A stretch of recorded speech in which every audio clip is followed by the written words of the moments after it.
నమస్కారం, నా పేరు శివ. అందరూ ఎలా ఉన్నారు ఫ్రెండ్స్? ఇవాళ ఈ వీడియోలో ఈపీఎఫ్ ఖాతాదారులకి ఒక ఇంపార్టెంట్ విషయం అండి. వీడియోలోకి వెళ్ళే ముందు ఇలాంటి విషయాలు మీరు మరిన్ని తెలుసుకునే వీడియో కింద సబ్స్క్రైబ్ బటన్ ఉంది, అంటే ఆప్ చేసి మన ఛానల్ సబ్స్క్రైబ్ చేసి పక్కనే ఉన్న బెల్ బటన్ని యాక్టివేట్ చేయండి. అన్నది కాకుండా లైక్ చేయండి. లైక్ చేస్తే ఇలాంటి వీడియోస్ అందరికీ చేరుకుంటాయి, అందరూ చూస్తారు. So please like.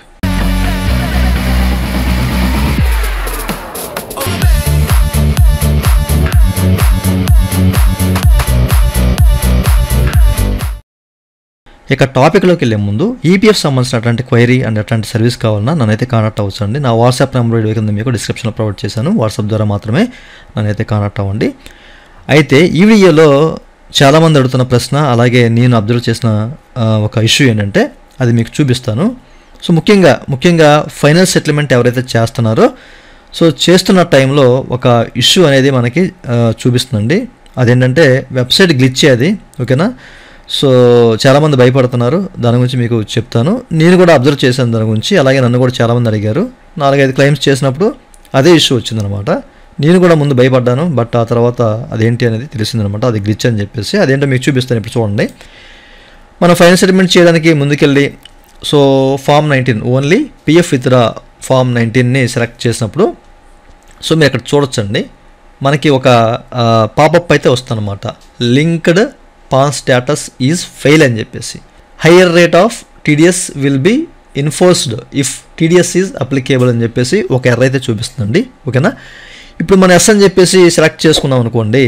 సో చాలామందికి డౌట్, సార్ ఎస్ అని చెప్పేసి ప్రొసీడ్ అయితే మరి నాకు టీడీఎస్ పడుతుందా అని చెప్పేసి నన్ను అడిగారండి కామెంట్లో కూడాను. నేను చూశాను దీని గురించి, అండ్ నన్ను చాలామంది అడిగారు. సో ఏంటని చెప్పేసి చూశాను, అండ్ క్లైమ్స్ కూడా చేసినప్పుడు ఇట్లానే ప్రతి ఒక్కరికి ఇదే ఇష్యూ వస్తుంది ప్రజెంట్ అయితేని, ఓకేనా? సో మనకైతే ఎట్లాంటి ఇబ్బంది లేదు. సో మీరు చెక్ చేసుకోవచ్చు.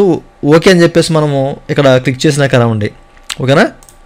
జస్ట్ మనం ఎస్ అని చెప్పేసి మనము సెలెక్ట్ చేసుకున్నా కానీ ఈ ఇష్యూ అనేది రెడ్ కలర్లో మనకి మార్క్ చేసి చూపిస్తుంది అనమాట. ఇదంతా కూడాను ఇది ఓన్లీ టెక్నికల్ ఇష్యూ వల్ల మాత్రమే ఇది చూపిస్తుంది అనమాట. ఎవరు కంగారు పడద్దు, ఓకేనా? ఒకవేళ మీరు 19 సబ్మిట్ చేయాలి, ఫైనల్ సెటిల్మెంట్ చేయాలంటే చేసుకోవచ్చు, ఇబ్బంది లేదు. ఎందుకంటే మన పాన్ కార్డు ఎక్కడైతే లింక్ అయి ఉంటుందన్నమాట, ఓకేనా? పాన్ కార్డు లింక్ అయి ఉంటుంది.